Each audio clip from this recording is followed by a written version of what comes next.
C'est l'histoire d'une longue et lente descente aux enfers pour classe égale à HRL Juan Carlos.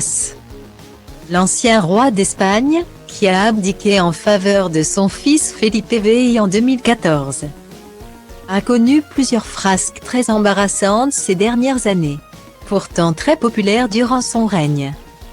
Les choses ont commencé à se gâter en 2012 avec la sombre histoire du safari au Botswana. La réputation du souverain est alors largement entachée, mais les choses ne vont pas s'arrêter là. En 2019, des révélations indiquent qu'il aurait perçu des dizaines de millions d'euros de commissions occultes. Soupçonné de corruption par la justice espagnole, l'homme de 83 ans décide alors de s'exiler aux Émirats arabes unis. Et bien comme si tout cela ne suffisait pas, une nouvelle affaire vient entacher la réputation du beau-père de Letizia d'Espagne.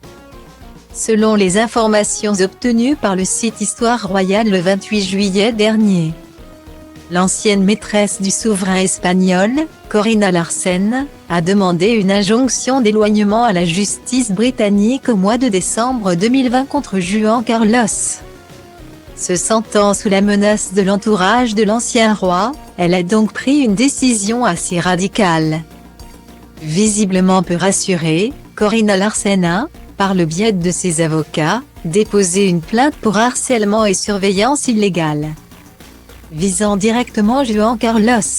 C'est la Haute Cour de justice de Londres qui a rendu publique cette action en justice. Juan Carlos serait au courant de cette plainte selon des sources proches du dossier. L'injonction priverait l'ancien roi d'approche à moins de 150 mètres de son ancienne amante, mais également de la contacter, la suivre ainsi que de la diffamer. Une nouvelle affaire sinueuse pour l'ancien roi d'Espagne, pour qui les temps sont durs.